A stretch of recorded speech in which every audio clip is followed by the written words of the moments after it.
Okay, it's 6 p.m. July 1st. We're gathered for our regular select board meeting.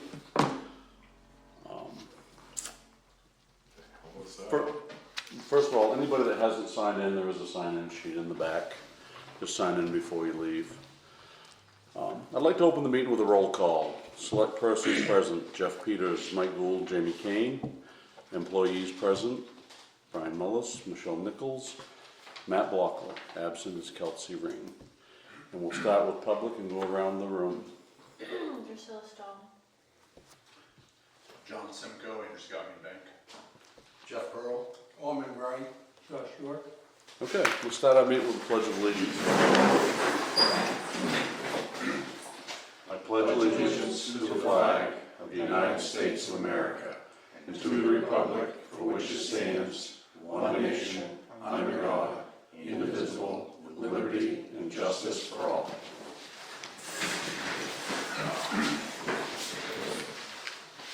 So as everybody noticed, it was 91 degrees on the thing in my truck when I got out. So we're going to try to move along tonight. We're going to start, first item is open session. Did anybody bring anything for open session? Josh? I just got a couple of quick things for you. One of them is town property damage / a safety issue. I just wanted to see if you're aware of. The Silvers Mills Road down by the town line, the property owner having some logging done. They built a road in the logging equipment, obviously. They're kicking out the big fist-sized rocks quite often into the road and leaving them there for long periods of time. Plus they crumb on the edge of the pavement. And when they come out, they're hooking around to go to Dexter, so they've gone off the pavement on the other side and left some deep ruts, including right next to the pavement. So if anybody's coming up the road, gets over even that far, they're gonna drop down into a rut like that. It hasn't been brought to my attention yet, but I will go down and look into that tomorrow, Josh. Okay. And That's Josh Tracy too. just doing the work in there, is it? The other thing I have is, I just have a question. So for the special meeting the other day, I saw it coming in the town, the signboard, the digital sign. That was pretty good idea. Is that something we own, or was it No. rented? No, Clint did that totally on his Oh, own. did he? Yeah, he came into the office and asked if he could put one up, and I said, it's your property and your First Amendment rights, you do anything you want, just don't put my name on anything. But he kept it toned down pretty well, so it was respectful, Right. and you're right, I think it Effective. probably helped. I think it did. So I didn't know, obviously there's no money in the budget this year, but maybe in the future, a town digital sign on the town hall or ball field or something, because I don't think a lot of meetings are attended, whether it's select board meetings, other committee meetings. A lot of towns do that. I see Dexter has one of those on the police Corona. station, Corona has one. I have no idea what the cost is. They're but I mean, expensive. They are, but I think the public just doesn't know about a lot of these, so They knew about that one. they didn't know about that one. That was a good attendance. And that's good information, Josh, because that's one of the things I'm trying to do is I know with the Facebook and the website, we're getting information out to a portion of the people, but there's a large portion of people I'm still not reaching that I'd like to get information out to on a regular basis as well. So definitely something we can take under advisement. Thank you. So that's all I had. Okay, any further discussion? Seeing none, we'll move on. Signing the minutes of the board meeting, they're not printed at this time, so we'll table that and move on. Review of treasurer's warrants, payroll number 46 and number 47.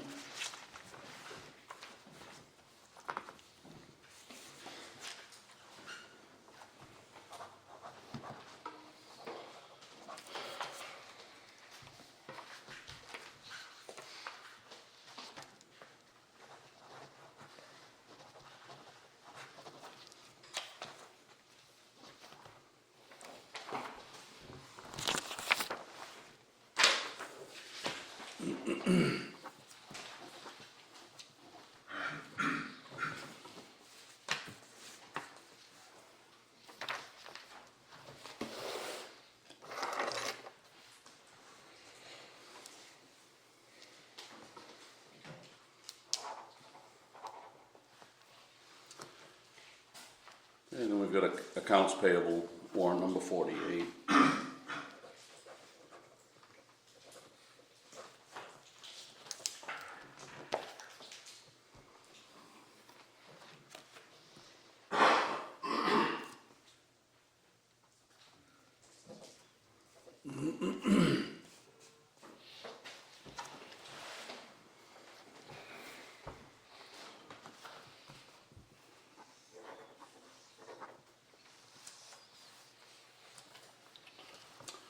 Okay, moving on, old business. First item is a speed sign. What's written here on the agenda is the state of Maine offers a speed sign to each town. We have asked for this sign last year and we were put on a waiting list. We've gotten word that in Augusta we will be receiving the sign. People do not go the speed limit on Route 23. I can't remember the exact date, I meant to write that down, and I I know it's in forgot. August, but I don't It's in remember. August, it's 2 weeks in August we get it. Yeah, so it's like a rotating sign.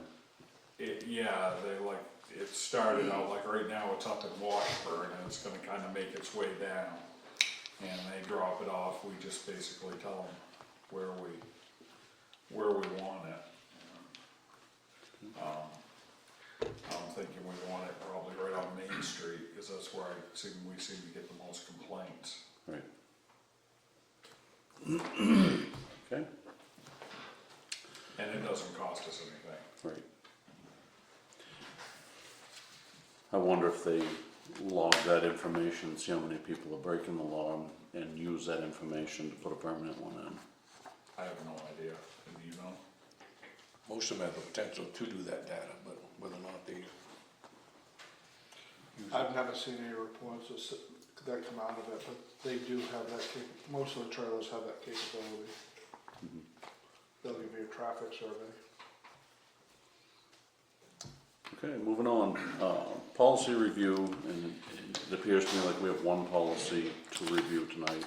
Yeah, I apologize, I was getting late getting that out, but, we talked about, on the June 17th meeting and during the executive session specifically, we talked about the complaint policy, and I made an attempt to rewrite that policy and have it in accordance with what we discussed. Mhm. And I have the old one, I emailed that to you as well. Right, we have a copy of that. Okay, should we read it? It's really up to you, We might as well, it's short and sweet. Okay, so this is the updated version. nobody's ever said that about anything I've written before. This, Something to say there, Mr. Simcoe? Wouldn't want to disagree with you, Brian. okay, so this is the updated version, and this is Town of Sangerville's complaint policy. Residents of the Town of Sangerville have the right and expectation that their expressions of dissatisfaction with a policy or a situation receive due consideration and timely resolution. All complaints must be made to the town office in person, and a complaint form will be provided by the office staff. The complainant must provide their name and contact information on the form with a brief description of the complaint, and the form must be signed. Anonymous or otherwise unsubstantiated complaints will not be investigated. The town manager will maintain a log and a copy of all written complaints. He or she will investigate, and if the complaint is found to have merit, will attempt to rectify the situation if practical. If the complaint has merit and the town manager cannot effectively rectify the situation, he or she will place it on the agenda of the next select board meeting for discussion by the board. Complaints against town employees or municipal officers will be investigated in a manner which maintains the privacy of the accused individual. All discussions of disciplinary action or potential disciplinary action will be done in executive session at a regular select board meeting pursuant to 1 MRSA 405 subsection 6A. The employee accused in the complaint will have the opportunity to be present at the executive session. All disciplinary actions will remain confidential. If the complaint is against the town manager, he or she will direct the complaint to the first select person who will investigate. So that's the updated version of that policy. Should we sign it tonight? And Jamie had asked me earlier about freedom of information requests. We have another policy for freedom of information requests that's gonna be coming up for review at some point in the next few months. Mhm. So try not to have one policy cover multiple issues. Right. So that being read, we need a motion. Make a motion, we adopt a new complaint policy. I second it. Further discussion? Any comments? Okay, vote. Okay, so we're adopting this as our new complaint policy, as of today.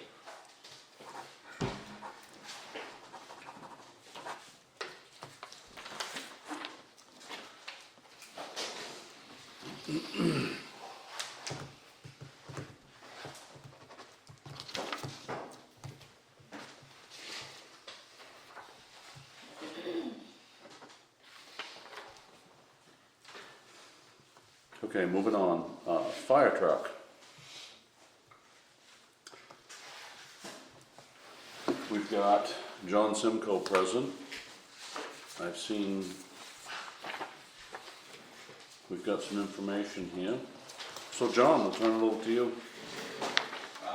I'm not sure Brian or Matt would brief the board with where they're at. I think it's pretty safe to say that all three of us have the exact same information, John. Well, essentially, the other day, Brian, Matt, and I met, and sort of we collectively had the problem of how do you most efficiently and least expensively finance the proposed truck? How do you do it? That's what we tried to iron out. And I mean, I work for Androscoggin Bank. It's not my role to decide which truck to get. Right. It's not even my role to decide whether you should get a truck. But if you want to get a truck, I want to try to help you to do it as best you can. So, you know, that stated, what we've been able to provide as a bank is a lease financing proposal for a 10-year term for the amount of the truck as Matt has laid it out for us, 10 annual payments. And we discussed, normally a lot of our lease financing, we would have the first annual payment due at closing. The reason they do that is to immediately have a little equity in the vehicle, but also reduces the amount of principal that is subject to interest. Interesting. Right, so if you took 1/10 of the cost and subtracted it, now you're a little less interest than if you had the whole thing. The payment would be a little bit more than what you currently have in your reserve account for the fire truck. So in discussion, we said, well, we can make that a fixed payment of $50,000 the first year, and then they would all be equal payments after that. So that's what we proposed in this lease financing proposal. But I'm just gonna park that for a minute, because we do lease financing all the time. Probably the most typical consumer of our municipal lease financing services are public schools, because public schools find it's easier to finance a school bus through a lease than to get a referendum vote each of their member towns. So that's why they do that. It's a fairly simple process. It actually requires a vote by you, by the municipal officers. It does not require by statute approval by your legislative body, your town meeting. But some towns choose to go to town meeting anyways and do that. There's nothing to stop that. The action ultimately for us would come from you as the board. You approve it, it has a non-appropriation clause, which is the reason why you can have municipal officers do this, so that if by chance you approved it tonight and at your next annual meeting had a vote to say you vote to raise and appropriate the amount of the annual debt service and it was turned down, you would essentially have to release the collateral, which would be the truck, and we would take it, liquidate it, and try to make it all work on our end. We've never had that happen. We don't want to have that happen, but that's the reason why the municipal officers can do it, because technically it doesn't bind you beyond a single year. If it were a general obligation bond, you would have to go to the town meeting, have a very formal vote to make sure certain language was adopted, to pledge the full faith and credit of the town, and then you would be obligated to pay it, but in this case, you would not be. So with that said, in part because it's a collateral transaction, like a typical car loan, there's more risk to the bank than there would be with a general obligation bond. Bonds tend to be lower rates because they're lower risk. So what Brian, Matt, and I talked about was that functionally, it might make more sense to consider a lease through us, have that in place when you get the truck. There are certain steps to paying for the truck. There's a $10,000 down payment. Later, as the truck is being built, you have to pay for the truck chassis, which is usually as much as $120,000. And then the remainder is the fabrication work and customization that the factory does, and that's due and payable at delivery.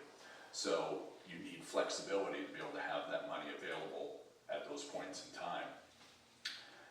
I've recommended to Brian and to Matt that the town consider going through the Maine Municipal Bond Bank for the permanent financing for this, because you could get a much lower rate.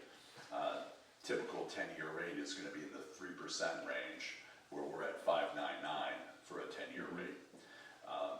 The trouble with the bond bank is that two things: they only disperse funds twice a year, May and November, and whatever you take out, you can't prepay it or pay it down. You know, if it's $592,000, you're locked in for those 10 years. That's what you pay, even if you had somebody donate it to you.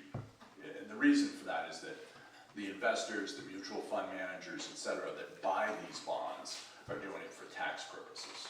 And if you were to pay it off early, now you're changing what they were buying. So You're locked in. right. The upside is you get a really low rate. Downside is it's locked in. You can't change it. So, but with the lease, you can pay it down, and you can also you can make principal reduction payments. You can pay it off early, no prepayment penalty, etc. So one way to go would be to decide, do you want to get the truck, go through whatever process you need to do as a town, whether you have a public hearing or you go to your special town meeting or whatever. And if you get to the point where you want to do this, you as the board would approve a lease. Now you have the money available, you pay the company, and you go through the process. It'll probably take how long, Matt, to have the truck built? Right now, they're saying 16 to 17 months. Right. So minimum year, but probably more than that, right?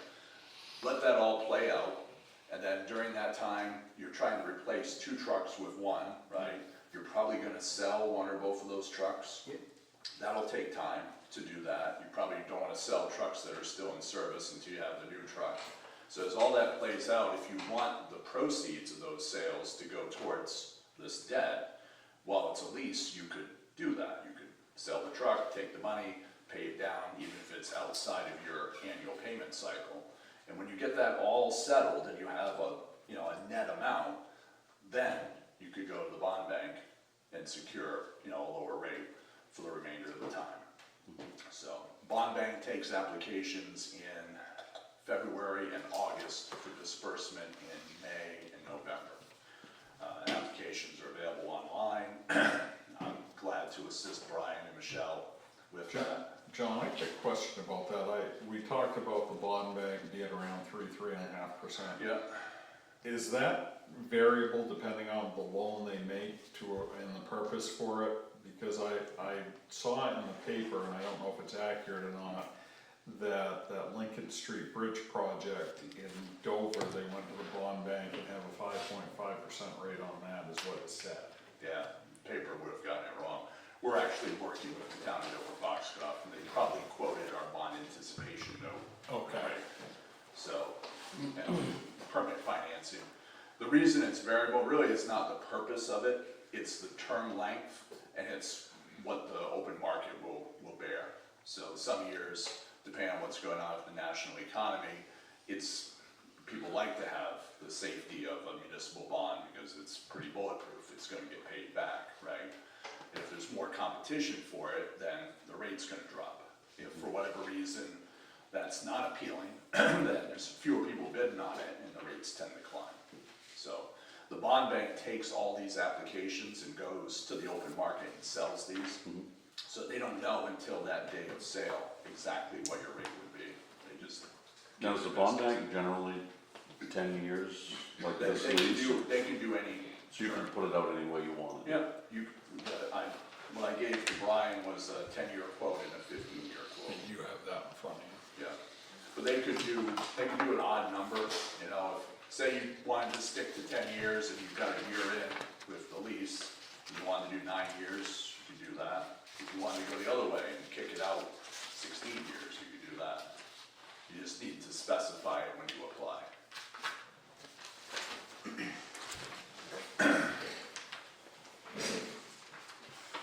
For full disclosure to the board, I sit on the board of commissioners for the bond bank. That's why I know what I know about it. So, so I'm in an analogous position to you with that bank as you are to the town.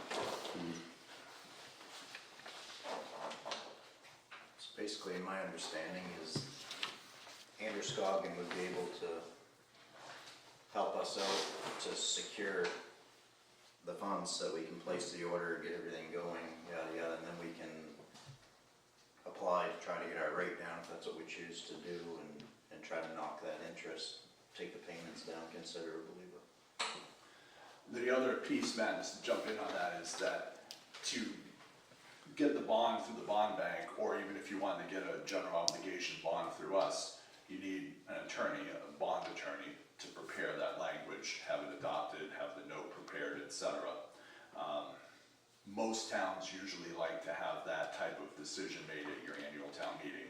Every town's different, but it's purposeful because the vote taken by the question asked of the townspeople is, do you or do you not pledge the full faith and credit of the town to repay this? So that means no matter what, you've got to come up with your debt service and pay it. It's the same strength of law as the county tax.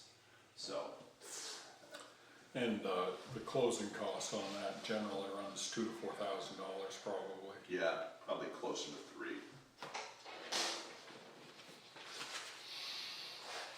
For our lease, we would require a legal opinion, but that's all, and that's usually in the $1,500 to $2,000 range.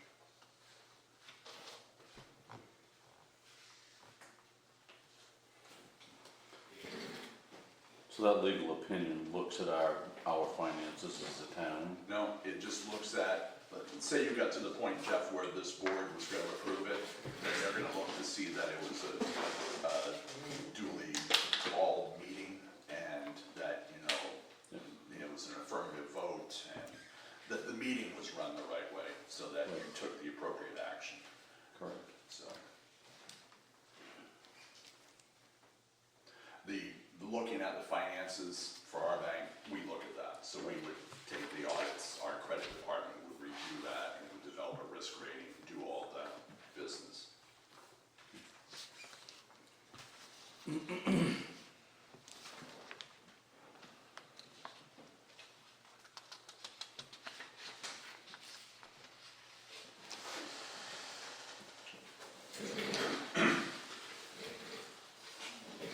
And this lease only applies, so right now we're talking about a new fire truck. If we looked at a used truck, this would not apply, this would not be available. We lease finance used equipment as well. This is specific to what's been described to us. If you, for whatever reason, found a used piece of apparatus and wanted to get that, if you gave me the same information, we could give you a similar proposal.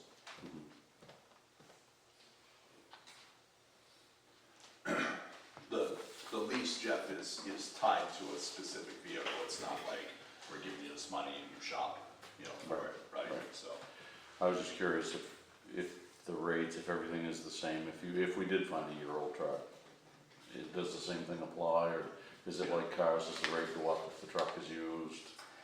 we don't really look at that because it's a a lease. municipality. Because, well, it's not a lease like a Ford dealership, right? So we're not gonna, I don't have a fleet of vehicles sitting out in the backyard, right? Right. So it's, the town owns it from day one, and we have a lien on it. And then we release the lien when you make the final payment. But I would expect if you found a piece of used apparatus, I wouldn't expect the rate to change. The term is probably what's gonna change that rate the most. there's more rate risk for the bank the longer out you go, because we're saying we're gonna fix that for that period of time. Right. The economy does something crazy, then we might be upside down, and we might be sitting pretty, but either way, we're locked in. I did print off a few used apparatus on the market, that would meet our needs for like an immediate fix. The biggest thing is, like I've explained, if we were to go this route with something that isn't custom built to get us that 20-year truck, then we're basically doing this to get us 8 or 9 years instead. But there's one that's a 2010 International for $280,000. So 16 years old. So this is a similar truck to what you want, other than it's not a. yeah, it's not. This is a straight tanker. It's not a pumper tanker. It's not a. It's a. So this it's would not a just pumper. replace that Ford that's That would- down and out right now. Yep. This one's a 2012 for $300,000, and 2015 for $170,000. This one looks like it's got a pump on it. Yeah, but if you look, they're a small pump. So, So the Darley. like these would be a gallon per minute, 500 gallon per minute pump. So that's just a transfer pump, just to take So the that's water not out a of it. regular pump that you It's take not to a- the scene. It's No, not. that's probably a Darley, It's a Darley 500. so it's not a pump. It's not. No, it's. It can transfer water. It can that's transfer water from one truck to another, but it Or can't do a take that pull. water and be a fire attack apparatus. It just doesn't have the capabilities. It's just so that in case you don't have a dump tank, you can pump that water from one truck to another truck, Gotcha. instead of putting it in a pond and sucking it. But in theory, it wouldn't pump the water into another truck as fast as the other truck could pump that water. Well, no, it won't keep up. If you have a 1250 or 1500 gallon per minute truck pumping and you're feeding it with 500 gallons per minute, then no. No. The math ain't there. So those would be like a temporary fix, would get you, 7, 8 years, 10 years, whatever, until we'd have to do the same thing over again. So this truck right here is strictly a tanker, like the Ford that's out of service right now, this Yeah, 15. that has a 500 gallon pump as well, you just can't see it, it's in behind the box. So the old truck is a tanker, not a pumper. Right, it's the same deal as these, it's got a 500 gallon per minute Darley pump on it, it's just transfer. How much does that hold? 3,000, What does this one hold? 3,000. So this is that truck It's that's new. basically just newer, yeah. Pretty much. So if, for instance, if you took this truck and replaced that truck with it, you'd still keep this other pumper then, Yeah, we'd have to keep. to the go old- with it. We'd have to keep the other one, and then in 8 or 9 years, we'd have to replace the new pumper with something Yeah. different. This truck here that's up on the screen is actually the exact chassis and everything that the truck that's spec'd out for the new truck through Midwest. The only difference is it would be a full 4-door cab instead of a 2-door cab, but How many gallons does that truck got on it? that would be a 3,000 gallon. 3,000 with a pump. With a 1,250 gallon per minute pump, so it can take and do, everything. It takes you 3,000 gallons, but then you also have your attack pump on it. So,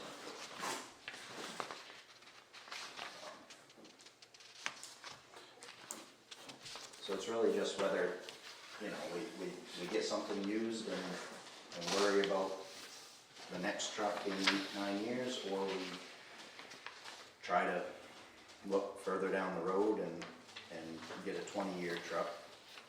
And, we're gonna spend the money one way or the other.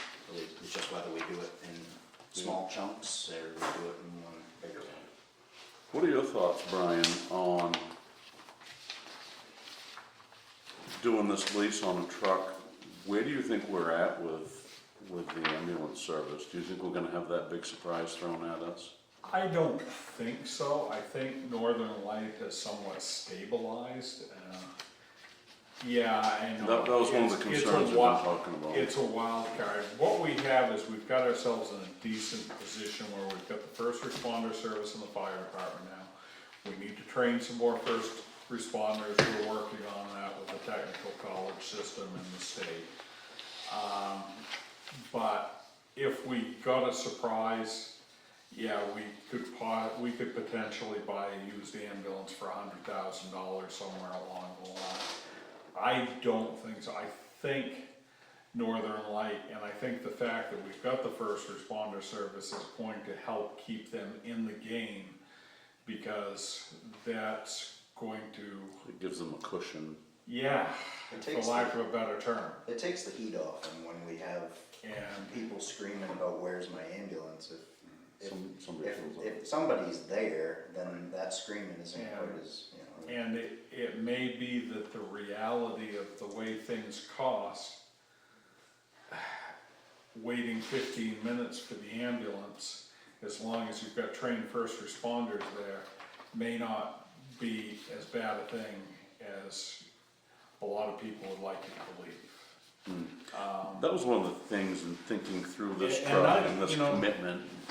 90%, I mean, 40 years in EMS, 90% of the emergency calls I've been on, they're not life or death within 30 minutes, or probably even within 60 minutes. 10% of them, probably time is a critical factor, and in some cases, I've seen people die that I think I might have been able to save if I got there quicker. And I've seen people die that it wouldn't have mattered if it happened right in front of me. Right. But we're not talking a lot. I mean, we're talking, how many medical calls do we do in Sangerville a year? 140? Yeah, roughly. So out of that, you're talking 14 or 15 calls that are critically, on average, that are a critical life-threatening call. Half of those are gonna go south no matter what you do. That's just the way of the world. The other half, we can make a difference with the first responders and buy time. And that's the other thing, is we're also supplementing some of those calls that Northern Light is, they're spread too thin, and somebody that's fallen and just needs help up. Like, we look at it as a nuisance call, but it frees them up so that they're not as likely to go down that road. Now, does And that the reality is, it's not a nuisance call, because with the first responder service, rather than just the fire department going out and picking somebody up off the floor, with the first responder service, you get a trained EMT or emergency responder walking in and doing an evaluation on that patient. So if there is something that's a red flag, they can pick up the phone, they can call that physician in the emergency room and say, I got real concerns about this person staying at home, maybe the ambulance should come out here and evaluate this person. So that's another safety factor built into what we're doing. But to be quite honest, I think probably right now, I think things look, because they've had some leadership changes at Northern Light. Everybody is telling me they're positive leadership changes. I have to believe from the people I'm hearing from that they probably are. I don't think that they're going to bail on emergency transport without giving us substantial warning, I think. And again, by putting the first responder service in place, I think we'd probably increase the comfort level to be able to provide that service to us. So that brings me to my next question, which is for you, John. Sure. If we moved into this option that you presented right here, and Northern Light pulls the plug, does this tie our hands from being able to deal with another vehicle? No. It's not like a business loan where there's like a covenant restriction on additional debt. There's none of that. That's where I was going with that. Right. You know, and the reason for that is we treat it differently because a municipality is different than any of us that might have a business or whatever, right? Because you've got the ad valorem power of taxation. You can assess taxes. That's different than what a business person or an individual can do. Right. So because of that, we treat that differently. We lease finance new and used apparatus, which includes ambulances. We've done probably 4 this year so far. Municipalities, one of them's down the road. So, you know, if you had to do that and had to do it in a hurry, we can help you with that. The other thing on this, if we wound up in an ambulance situation like this, we wouldn't need to be going it alone. I would be extremely surprised if Guilford wouldn't be in the same situation at the same time and want to be in some sort of partnership agreement with us where we're sharing the cost of that. Right, like a mutual aid thing, basically. Probably a little more enhanced than that, but yes, along those lines. Probably be some sort of a developed service between the two municipalities. You have to figure out the schematics of it. Now that you guys are certified, or whatever you call it, licensed, does our rescue truck currently have the things on board you need to save a life? Oh, yeah, no, we have everything that we can legally use at our license level. So You do, we everything's have, on that truck? yeah, so we keep oxygen, we keep our AEDs for, you know, a cardiac arrest, we keep our medications that, the ones that we're allowed to use. Obviously, we don't get into the narcotic world, that's paramedic stuff, but, you know, everything that we can do for our license level, we have everything here for that. Typically, like some of the stuff that's weather dependent, like can't be out in the hot or cold, stays in the station or in the truck. Other like junk bags with just our medical supplies, myself and Travis keep one in our truck so that we can just go without having to take the truck out, because we're not gonna burn fuel in a freight liner to go to a medical call unless we need to, you know? So, but yeah, we have everything we need. So. Obviously, if you jump up a level, once you get into advanced EMT and paramedic, you get into IV supplies and meds and all that other stuff that we don't have, but the goal isn't really to get there. That's for somebody that's transporting every day. Our goal when we started this was really to get ourselves in a better position in case something came about and provide that support to the residents until the ambulance can get there. So far, it's working out. And that, of course, is one of the reasons we all pay taxes. Yeah. One of the bigger reasons, really. I mean, we've seen a lot of townspeople, and I think maybe Orman could probably answer this as well, but I feel that everybody's pretty happy with us being out there and being available. I've got very positive feedback on this. And I know John's lived that world his whole life as well, so. Even here. Even he, The scary part is as long as John has been doing it, he was one of my students. Yes, your first class, I believe. That was my first EMT class I taught. My first one to take.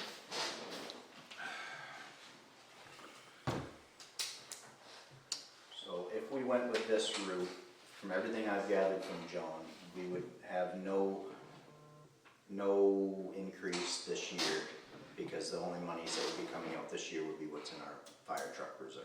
Right, that's right. We would just be Yeah, we captured worrying about the next year and whether or not we have the bond. If we go that route in time for the first payment would determine whether that payment is what it is on his sheet, or if it's lower because we get a lower interest rate through bond instead, but. Right, and at a 16-month delivery, depends on where they're at in building the truck as to what next year looks like. Because Exactly. we're fairly late into this year right now. Yeah, yeah. So if we were to order it this month, in theory, we'd be looking at not this October, the October after. Ish, you know, and everything's subject to a little bit of change, but.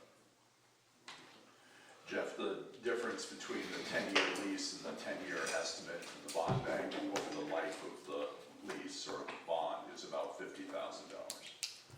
So it would be. That's a difference in interest. Yes, If we left it finance review versus Right. chasing the bond after the Right. truck's been delivered.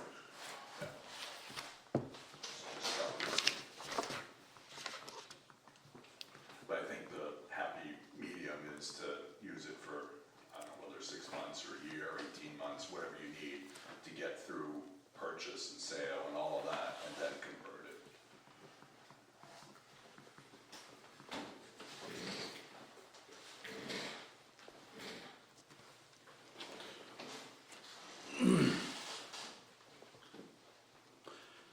in this, you know, in your previous conversation, you said this is a decision the select board would make, but I don't know that I speak for the whole board, I speak for myself.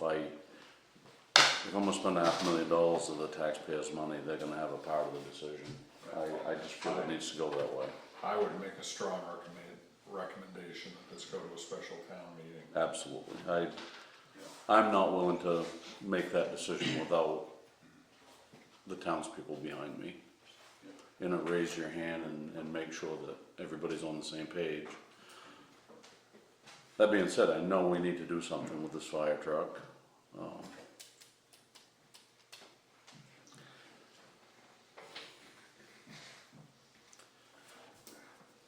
I think this is the right thing for the future of the town. I think Matt's done his homework and done his homework well on this.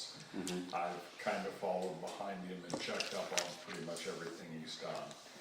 And again, I've been in this business for a long time. So I think what he's putting forth is in the best interest of the future of the town of Sangerville.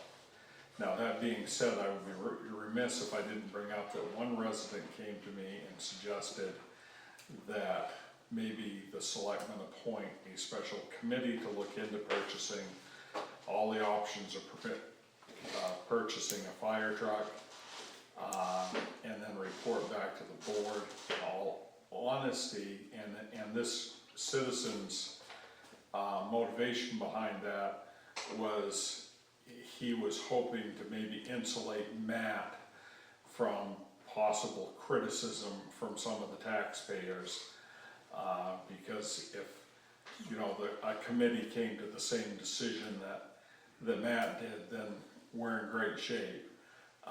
In all honesty, I think a committee would come to the exact same decision, and I think Matt is pretty, I won't speak for Matt, I'll let Matt speak for himself on that.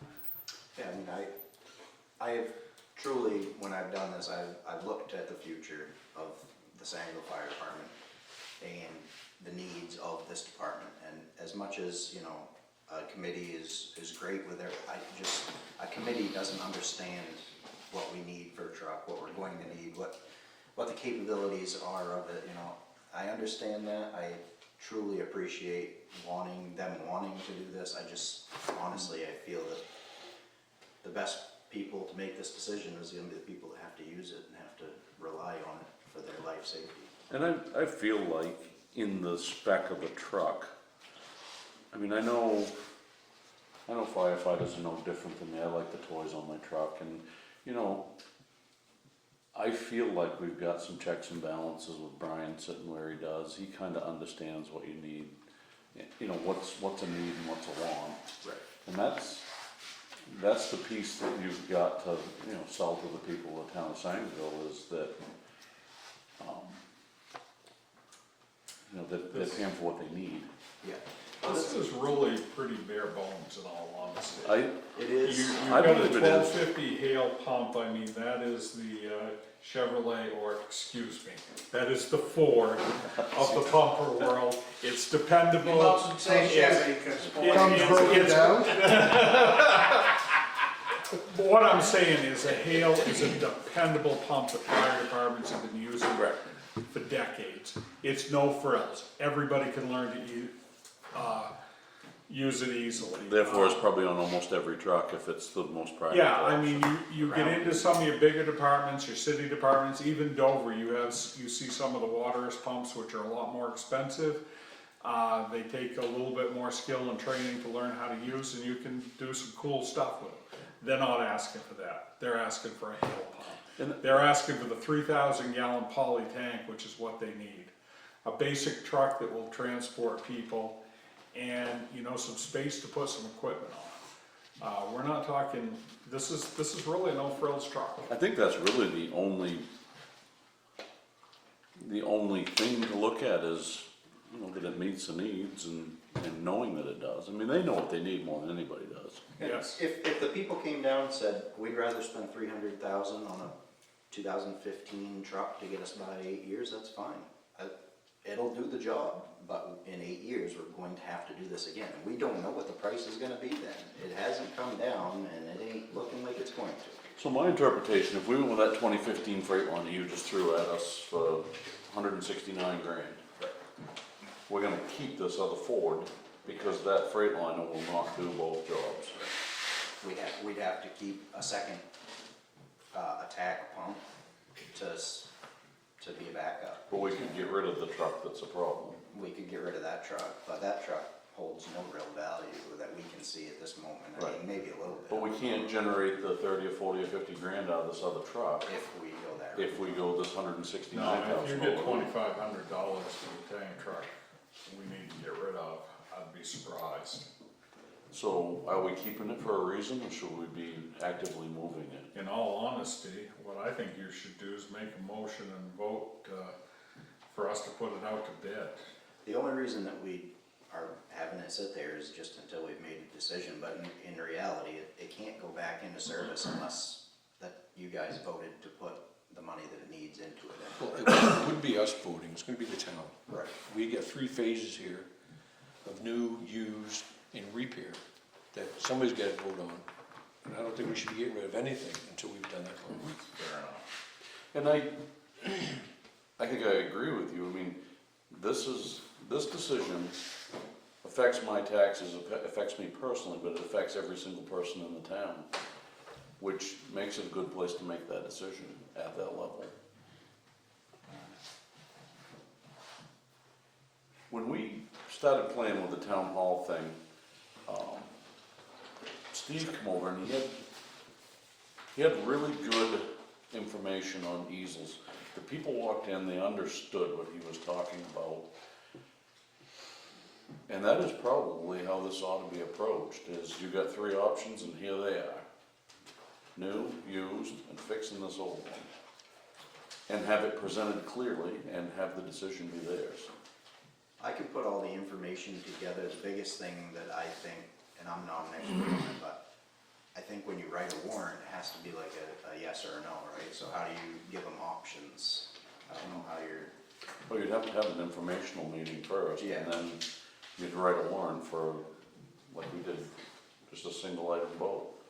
We could do a public hearing, Right. You'd present your options at a public hearing.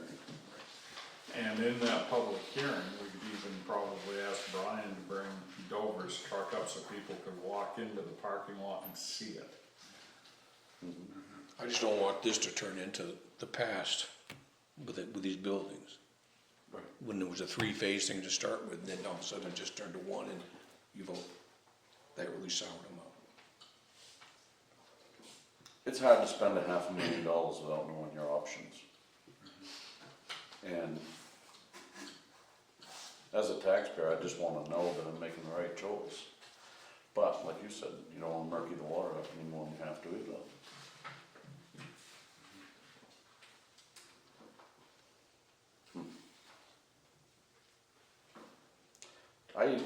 I personally, you know, with my background as a mechanic, I personally don't see a lot of future in fixing that old truck. I just don't see, I don't see any return on the money we spend on that truck. I think it comes down to keeping this pumper and a used tanker or a new truck build altogether.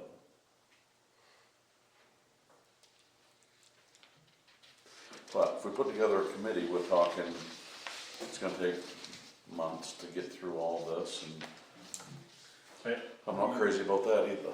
the other thing is, I think you'll find, I think one of the committee provides theoretically a check balance situation. However, I think you're gonna find any committee's gonna come back with the same recommendation that Matt is giving us right now. And I think what we've done is just delayed a necessary purchase. That's where I was going with that, yeah. we have until, from what I've been told, we have until July 31st before the talks will be had on if we start getting charged for the help that we're receiving. You know, if we place an order, even if it's a used truck before then we're good. But What is the turnaround time on the used truck? it all depends on what you find, and where you can find it, and how available it is, like, these ones I printed out for you, trucks move really fast, so you have to have your money and your ability to just go and check out a truck pretty, you know, right handy. Then we can pull the trigger and have it in a couple, 3 weeks or something. Yeah, depending on where it is and what the status is of it, but like Brindley Mountain is in Alabama, I think. Yeah, I think that would be. You know, they are one big supplier of used trucks. You have to plan to go down, fly down, like, check the truck, check and see if it meets your needs, yada, yada, make a deal. Some of those that I printed out, they already say, you know, a pending approval or something, because they've already got a deposit on them, you know, so.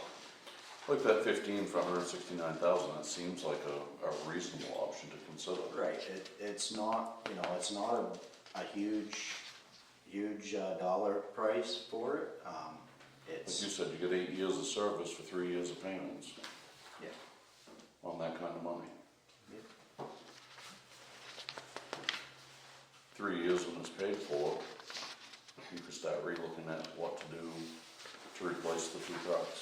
the only other thing too to consider is if you're not replacing 2 old trucks at the same time, then, you know, we still gotta consider what we're putting into the older trucks to keep them on the road. You know, this one's still a 93 as well. It's still gonna take maintenance and, whatever we buy may take maintenance and upkeep, I don't know. Depends on what kind of shape it's in. Everything's so fluid, you know, it's hard to say for sure. All I can say for sure is if we went the new route, the way that we spec'd it out would work for us for the long term. Right. So that puts us in the good graces, so to speak, for 20 years. Yep. The new truck, we're gonna pay for it for 10. Yep. And then the plan is to, in the second 10, to get yourself ready for the next one. Replace the other 15 we have now. Yeah. I mean, I see no future in buying a 2010 truck or a 2008 truck or whatever. No. A 15 or 16 or 17, somewhere in there with 10,000 miles on it for 169 grand, that's, I mean, to me, we gotta consider that option. We can consider it for sure. You know, you think about that too, though. You say you get a 17, and in 8 years we gotta replace that bumper. Where's this tanker at in 8 years? Same place. The same place. But So you now- still can only have one frontline truck that's within 20 years, right? Right. Yeah. So that one could move back and replace these 2 and then order the new one. Right. So you're still in a rotation of buying a Right. truck. And you want the rotation offset so that you can do Right. it. So, like, that's where it all, you know, not just saying, you know, you're gonna spend it one way or another, whether you're buying used trucks over the course of every 10 years or whatever, or, you know, I see the same money, it's just whether we're spacing it out or not. Yep. Jeff? Yes. So just an observation, something I've noticed with a lot of towns that are in deliberating like you are right now, they'll often try to use a 20-year term and try to figure out a capital replacement plan for all their apparatus, and then try to get to the point where, okay, I know what I need over 20 years, and in a combination of raising money for reserve accounts and or debt, making that, whatever that number is, steady. Right. So that you get to a point where if it's $50,000 you need a year, or it's $100,000, that's what you're raising straight ahead. So you've essentially changed the liability into an Right, expense. and that's how I was thinking through this. This is a 20-year truck, and it appears to me it's gonna be $79,780 per year. Right. It's gonna be the cost of purchasing this truck plus operating it. Over a 20-year period, if we pay for the truck and put the 79,000 Right. away, Right. when this truck is done, we, in theory, should have enough to Right. almost pay for another one. Right. I follow the logic. And you know, one of the things I think about as I'm thinking through this, I've done some investigation into other fire departments, similar size, ours, budget versus our budget. And we operate way under everybody else's budget. You operate about half, to be honest. Well, yeah, and near as I can see, somewhere between 40 and 80, depends on the $1,000 lower than the other towns around us.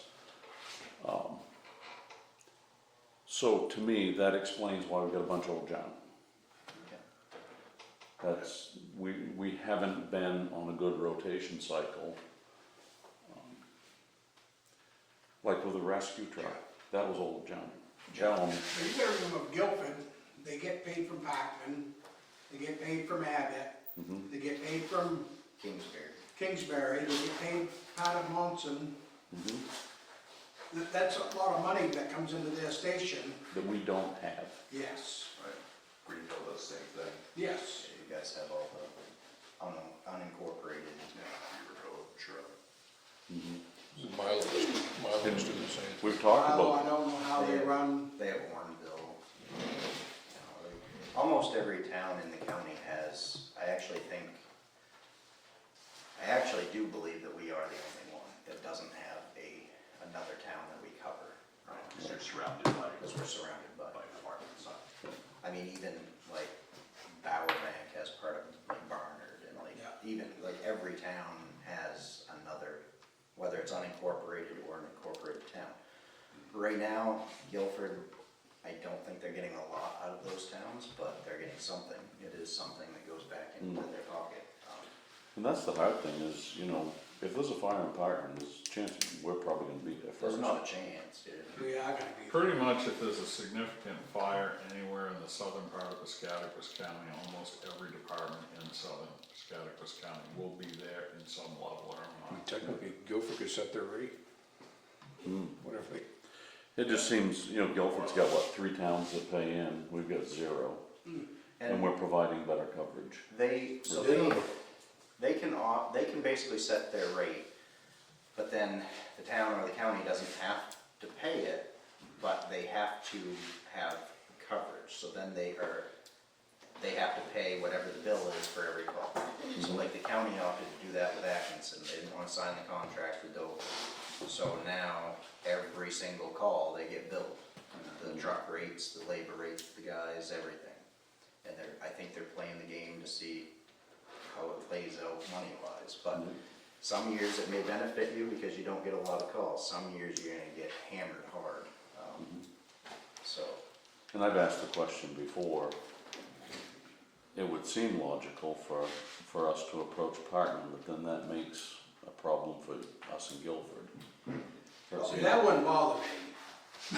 I'd go to Parkman, I'd go to Abbott, so I've I always. think it's important we keep a strong mutual aid relationship. Oh, I do too, I just think that it's so lopsided, and with it being lopsided, here's the reality, we're still the first one at their fires.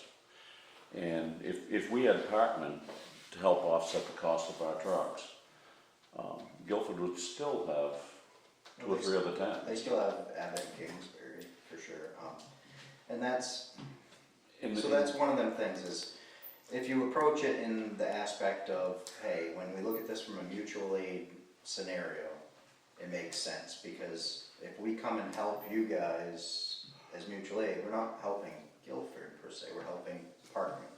We don't get paid anything to help Parkman, and Parkman can't reciprocate to us, because they don't have a fire department. Only Guilford can reciprocate to us. So you approach it that way and say, hey, if we absorb Parkman, then maybe we're a little bit more balanced It's on an the even playing scales. field, yeah. Some people may, Is that a conversation that can be had? it can be, but it has to be had between select boards, it can't be had between fire chiefs, because Managers. the town managers or boards or whoever is in the power, because I can't just go to Keith Kendall and say, hey Keith, I wanna take Parkman, it's town manager. give me the keys. Who's town manager part? I So, don't think they have a town you know, manager. and it's worth a discussion, and maybe they say, have at it. You know, Dennis we don't Braun's know, one of them. but, He's chairman. You have no idea what Parkman pays for fire coverage? the last record that I can find was a couple of years ago, and it was only like 17,000 or something like that. It wasn't a ton of money, but it's money. Right, but If you're we're going with fire if we're going anyways. there anyway. The other part of it is, if there's a fire in Parkman, yeah, we're going to it. If there's a carbon monoxide alarm or something like that, we're not currently going to it. Once we sign the contract, now we are. Yeah, So You gotta take your as good well with as the all bad. your medical. Medical calls. so You your gotta call take, volume's yeah, gonna you go gotta up. take your good with your bad, like, we absorb that, whatever they're paying for fire coverage, we also absorb some of the workload, but some of it we're already doing, so Right. it's a game. I mean, I can't really say what I think is the best there. If we were to have Parkman as a coverage area, happy to do it, happy to serve them just like we would Sangerville, but So I'm looking at this number, $79,780, and looking at putting it in the budget annually in addition to the current budget that you have.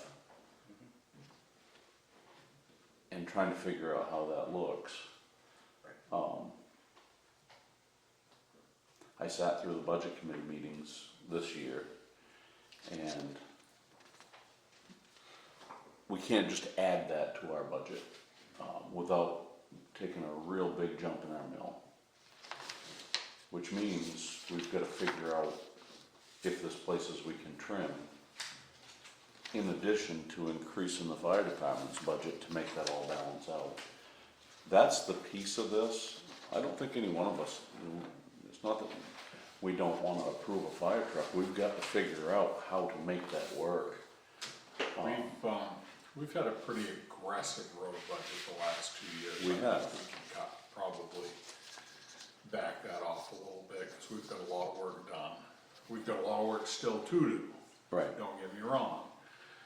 But maybe, you know, it's as you're saying, you start looking at things in priorities. Are good roads a priority? Well, yes, they are. But is being able to get help to your house when it's burning a priority? Yes, it is. Right. You know, And maybe so we there's, need to there's balance. the balance right there, and like, this is a good example, this 2015 truck for 169,000. That fits in, that we'd make that work through the budget committee and not change hardly anything. $500,000 is a whole different story. And I personally think the new truck looks like a better route to go. Just haven't figured out how to pay for it without just adding it to the taxes. Michelle?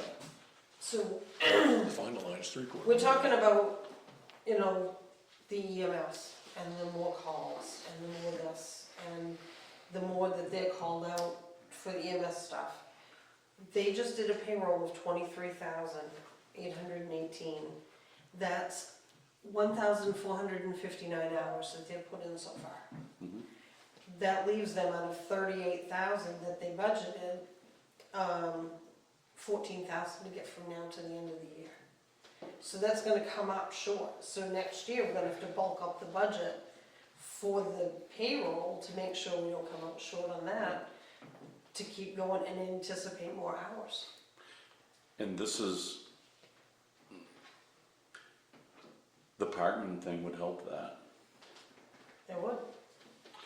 I think the Parkman thing though would be kind of, Be almost a wash. it's gonna be a wash because you're gonna increase your calls, so your payroll is gonna be, I mean, the more area you cover, the more calls you're gonna get. It's just And- like if we. And with the medical side, where you've only got a handful of first responders at this point, you don't have a lot of licensed people yet. We hope to get there.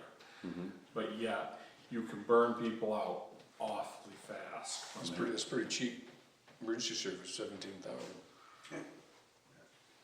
Well, that's the I other think thing that- too that you gotta take into consideration is you got two people that just went through classes to do this on their own dime. I mean, I know Dover's guys got paid $8,000 to go through their EMT class. You know, we didn't have to pay anybody anything. We did it on our own time. Right. And that goes right back to your budget is not where it should be to start with. Right, and Forgetting that's, about this truck.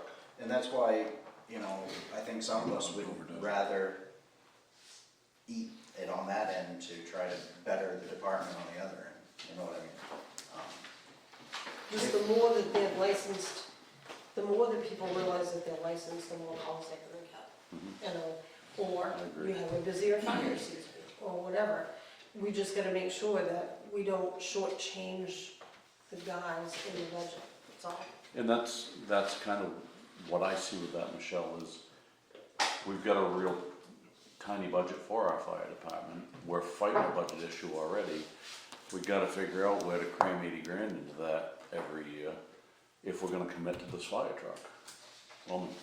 I don't carry my pager anymore, so, how many calls do they get? Do you hear their calls? For Barton, Yes. so they don't get a lot, but they probably get, I would say, another 40 or so a year. I was gonna say, they probably get 40 EMS calls along the I power. was just 40 wondering, to because 60. like I said, I don't have my pager on me, so. Yeah, I mean, I can remember the numbers off the top of my head, because I ran them so many times, but they are about 10 years old now, and Hardman ran around 40 to 50 calls a year. Yep. Right. so, yeah, it's, And that was just EMS. yeah, and there's not much over that anyway, maybe 5 fires a year or something added to that. Jeff, Yes. one other observation, that if you look at these 3 amortization schedules, basically you're fixed at like 79,000 with the lease. The other 2 are variable, but the annual debt service for the 10-year is gonna be in the, well, they range from 77 down to 61, so you're probably in the low 60s. And then the 15-year term ranges from like 59 to 41, so you're probably about 50. I see the 15-year term as being counterproductive because the rotation cycle, we're gonna still be paying for a worn-out truck trying to figure out how to buy another one. And I don't see any over 10 years being valid in that situation. But I don't disagree with you, but I also hear the sensitivity to, Yeah, cost. I mean, if you're $10,000 or $12,000 a year to trim 5 years off it, I know what I'd do if it was me making the decision. Yeah. So how long is this good for? This year. Is there a date? Yeah, And is it- actually is. Says at the end of it.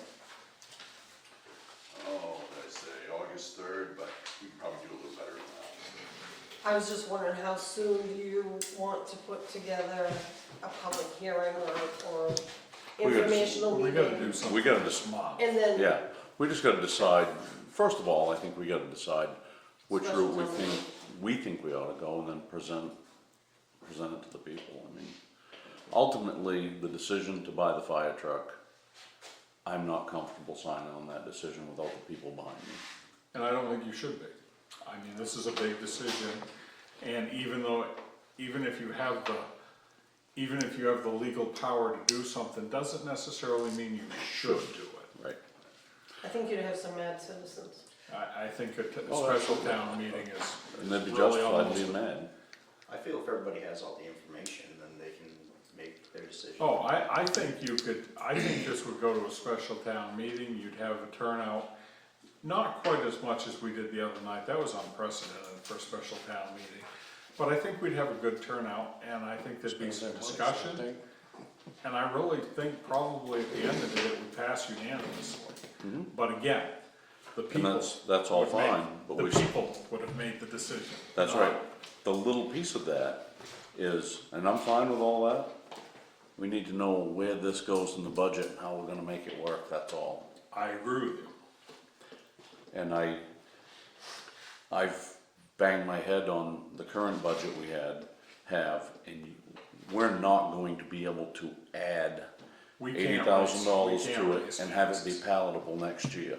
We're Right. gonna have a jump in mill, we're gonna have, so, Our mill rate jump next year, if we have factoring, we should have to adjust the mill rate down. We should make sure our mill rate, or our total tax increase is consistent with the rate of inflation, period. correct. Which this year, our mill rate has not increased, but the taxes have increased exactly at the rate of inflation. Well, yeah, yes and no, yeah. The difference is in the factoring values. Really, if we had the budget where it should have been for the last 15 years, we wouldn't really be in this boat, except for the fact that the budget would be higher, you'd just be paying it every year instead of seeing it in 1 year, but now we're put in this predicament. I have a question. So if you have this hearing and you're gonna put the other truck on this hearing as well, the used one, are you gonna need one of these made up too for that used one? Because we need to see all the numbers, like this is a $750,000 truck, not a $500,000 truck, cause there is interest. So you need to have all the numbers. The problem is, I don't know as you'd be able to get that until you pick the truck. Right.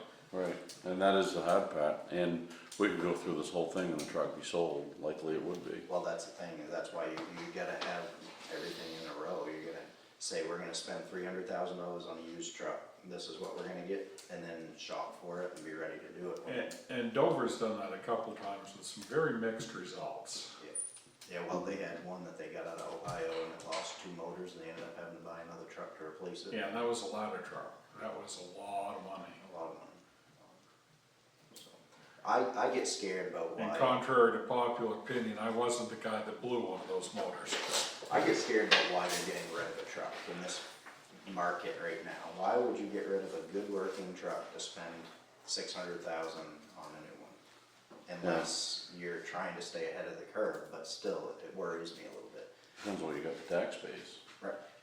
We don't have tax base. All right, Well, at like I this, said, Dover's had very mixed results. They've got a couple of really good trucks on the used market, and they've got a couple of lemons. So, there's a risk factor. all right, well, like we started this meeting, we said it was hot and we weren't gonna spend a ton of time on each subject.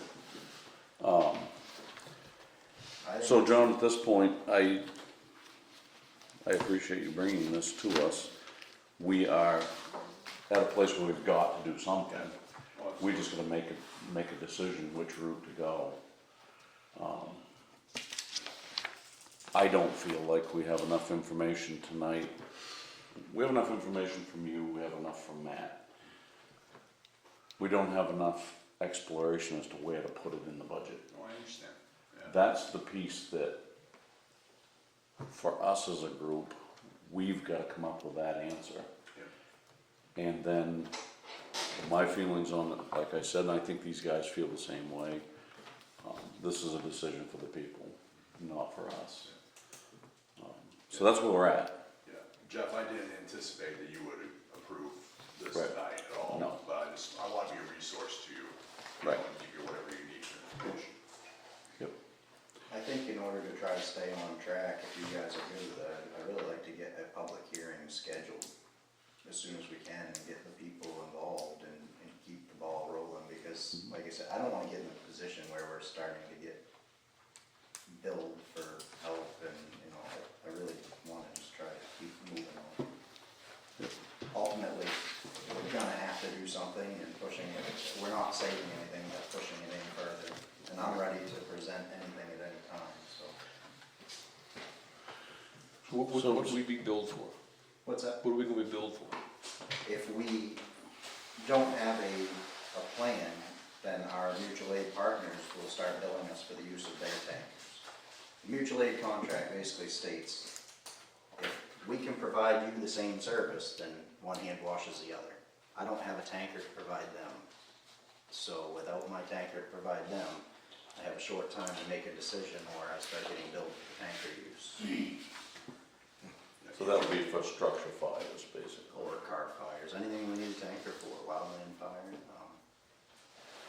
And, you know, I'm not saying that it is absolutely going to happen, but if they want to go that route, and I've talked to Brian and he told me July 31st, they would start discussing it. What they choose to go with that. I would find it hard pressed that they're gonna look to come, knowing where we're at.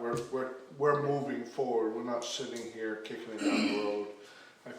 Me personally, I find it hard to believe that a community is gonna say, yeah, well, we're gonna start building you, here's your hard date. I mean, they know the predicament we're in, they know where we're going. They know that they always get a good response out of this town. They know, you know, from you guys. Could be in the same boat. From you guys, down the road. that's exactly right, and there's a lot of towns that are gonna be in this same boat with a lot of trucks, you know, so I'm reluctant, not that I don't wanna move forward, cause I do wanna move forward, but I don't think the towns are gonna come and say, well, July 31st, we're gonna discuss it, and, you know, August 1st, you're gonna start getting bills, I don't see it. Alman, you got a question? I don't know, who looked at the truck up there anyway? So was it Whited Ford Rowells. or Rouse down here in Dover? And And then they wanted what, 50,000? Whited did all the quotes, cause Rowells don't wanna do the work. And Herrick's didn't have the time to do the work, so Whited did up all the quotes. Herrick's- Other than oil leaks, So we got all the oil leaks, we've got the front end issues. I know, we've got the what rust was it in gonna the- cost to fix the front end? I'd have to look back at the quotes, but the problem is, it's not just the front end that's keeping. I understand that, but I'm just saying, for right now, if we could fix the front end, get it legal, We can't. I know it's junk matter. I've driven it too much. The problem is, we can't get a sticker on it to make it legal unless we fix all of the problems. The oil leaks are also keeping it from the sticker, the rust in the back is also keeping it from the sticker, it's not just the front end. See, I don't, If we could just do the front end, it'd be one thing, but we can't, and they will not sticker it that way. And I am not gonna put my name out there saying that it's safe to drive without a sticker on it, cause they're gonna come back on me, and my $1,300 a year ain't gonna do it, I'm I sorry. agree but it with you ain't. that. No, I don't- we- Truck's we not going on the road if it's not stickered. Well, Well, that's what- I'm gonna- not we're saying that, gonna but I'm buy just it saying, and I put it in guess- that position. I just don't know where it costs that much to get it fixed up enough to get it back on the road. But again, Orman, And I don't, to me be honest, personally, I don't like Rowells anyways, but, and even Whited Ford, they're gonna charge you triple as every dealer does. I mean, that's just what they do. to be honest, that spending just enough money to get by for a little while longer is kind of what's got us where we are. And I understand When that. I talked to Herrick's about the quotes that Whited gave me, he said, honestly, I don't think you can do it for that, but okay.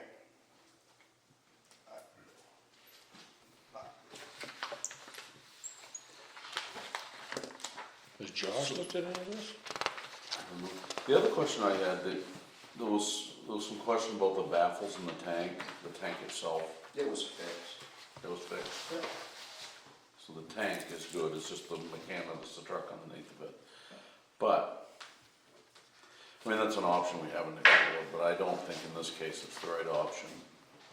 Well, the other thing is you're not gonna get, you run into problems with, the NFPA standards. You try to, You're not supposed to run anything that isn't built as a fire truck because it wasn't engineered to have the weight in the distribution that it's in. Like that truck. Right, just like that truck. That truck's a good explanation of why. Yeah. So what's that next step? So at this point, the Androscoggin / bonds, the finance options are on the table. We know we got concrete numbers. The options are somewhat on the table. And I don't feel we're authorized to make that decision. So, I think our next logical step is either, we need to bring it to the people somehow. We gotta figure out the route to the people, cause they gotta I make a think, decision. I think a two-phased approach might not be a bad idea.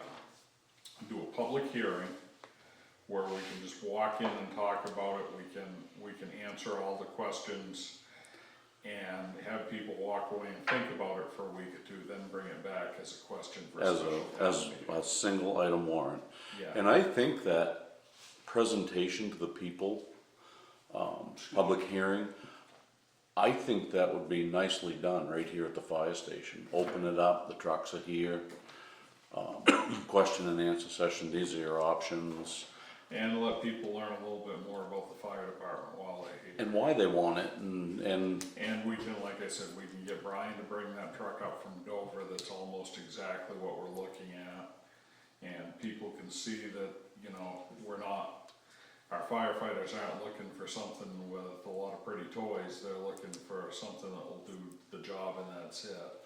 The average person's not gonna know what goes on a fire truck anyways. I mean, if you put 5 fire trucks out here, I couldn't tell you what any of this stuff is. It's not, that's not my, Well, that's why the committee, So, I mean- as much as I appreciate the Right. the want, the protection for you, but I mean, you know, my feeling is Matt's the chief and he's gonna take some heat for things that he's proposing and I'm sure he's well aware of that. And we're well aware of that as well, but I am not in any position where I'm not willing to stand in front of Right. people and tell them why we're proposing this. Right. he's prepared. And I think the community, we could bring 10 trucks up and again, it's, the average person doesn't know the difference between, you've mentioned 2 different pumps. Only pump I know is a gas pump, so it means nothing to me, so. They wanna know. I think our best thing is to have the I can take you presentation. out sometime and give you a tutorial. Nope, you can, I think Matt's just gotta be prepared to do his presentation. I'm very confident that he will be prepared to do that and present it to the people Do you think and we do it inform here? them. Say, this is the options today, this would be our option for new. Here are some options that were available at one time, but we don't know if they're still gonna be available because the money has to be there before we can explore that route, but here's a price range. And educate the people, and then let's set it to present it to them and let them know. And as far as you said there, one of the questions you asked a little bit earlier is where the money is gonna come from for the offset. I spend a lot of time looking at that budget. There's one area, we've got one area and one area only where we can pull an offset. And that's And road that's, budget. we get lesser, and the road committee's gonna wanna hang me for this, but I think it's probably the right thing to do is be a little less aggressive with our road rebuilding schedule and use that money to, make sure we got fire protection that we need. Right. You know, in last year's budget, we used some reserve funds to fund our road budget that weren't available in this year's budget cycle, which is part of the reason we're seeing an increase. But there's just, we don't have the reserves there to deal with this fire truck, to offset it. Right. It's not there. And your point was very apt here a minute ago. We can't afford to raise people's taxes every single year, No. not beyond the rate of inflation. But we're factored off a rate that's behind today's times, so they are. That's understandable, but when we look at this next year, if we had to factor 20%, we probably need to look at cutting the mill rate by 15% to make up for that. Make up for, that's correct. I mean, we did well by not increasing the mill rate this year. But we've But- still spent. We still put more money, and most of that went into the road budget. Almost And we all of it. need to put it into the road budget, don't get me wrong, there's a lot of road work. I mean, if I had 10 times the road budget that I've been given, I could spend it wisely. But, you know, you've gotta balance priorities, and some of this road work, some of it we need to do as soon as possible. We need to make sure we have money enough to do that. But some of it we might be able to wait a couple of years on, especially, you know, maybe back down the paving schedule a little bit. And that should be a clear view for everybody, Matt, you included. That's what we're up against on our side of the fence. It's not just a matter of saying yes or no to a fire truck. It's, we've got to make all that work, and I know you guys really wanted to be on that last special town meeting, but we just, there's no way to get all this put together and make the time schedule work. We're all gonna be sitting in a budget committee meeting in about 6 months, trying to figure this all out. Well, at least I hope so. I'm not planning on taking a month off to be unconscious again this year, Yeah. because I wasn't planning on it last year either. All right, so at this point, I think we've had a healthy discussion about this, so that everybody knows we're on the same page. We need to deal with this truck, whatever that decision looks like. And I think we've kind of come to, we need to present this to the people in an informational meeting. And we can leave that to you and Brian to set that up. I kind of think it'd be cool if it was here at the fire station and people could walk around the trucks and get question and answers to the fire chief. I think it makes it more palatable for the people to have a little better understanding of the options we have. Yep. 'Cause like you said, when we go to town meeting, we have to have a yes or a no. Right, well, that's the On a only warrant. thing that I'm just trying to figure out. I understand people want options, but Where, when it comes down to warrants, you don't get options. that's correct, and that's kind of where we're at too, and So, so I think at this point, we'd leave it to Brian and Matt to schedule a public hearing. Invite the people in and talk about options. And then we'll take the information from that and make a decision what route to take to put on the warrant. That's how I see it. How do you guys see it? Exactly. We doing it here? I- I think there's been more people that's gonna accommodate this. I can No, I'm put not. tables No, up we do it there. out the I was gonna say, pull the trucks right out into the front It's and, good weather, we should, but do it at the fire station. It's relevant, the people will be here and see it and touch it and talk to the fire chief and, we could make it kind of interactive. combine it and make an open house and really showcase the fire department and everything the fire department does and has done and the extra training and. That's the only way I see to expedite it, Matt, is to get through what route we're taking and then go to special town meeting with one warrant, a yes or no. With a full outline of that yes or no. Is everybody on the same page? I don't think we need a motion at this point. We need to just move on We can do and leave that. it to you and Matt You to, can come see me tomorrow, we can figure something out and we'll start getting it advertised. Yep. Like I said, I have all my stuff ready, so as soon as we can find a good day, let's. Yeah, If you need anything from me, just ask, I'll be glad. okay, I'll thank take you, any John. of this. Yeah, wanna help you however I can. all right, we're gonna move on. Thank you, John. Thanks, sir. New business, beach area. Jeffrey, that's you. What's that? I didn't hear, John was talking to me. Jeff Pearl. The You have beach, some thought, the you have beach some area thoughts on the conversation. beach that you'd like to share with us. Well, we've just done a lot trying to fix the beach up and people are wondering where it's going and I'm there a lot, so I get questioned a lot and I get hollered at a lot because I'm not a fan of the dogs on there, so I'm not one to be quiet when shit's happening, so. We're trying to take care of that problem over there. But between, we're finding like bit disposable razors in the water from one certain person that walks around with a dog that leaves the razors in there a lot. Were they shaving their legs? What are they doing? She takes a bath there every day, it's gotten to a ridiculous point. So we're just trying to figure out what's going on, there's a lot of people, I mean, we've been over there, I take my kid over there, in fact, that's where they are there right now, waiting for me.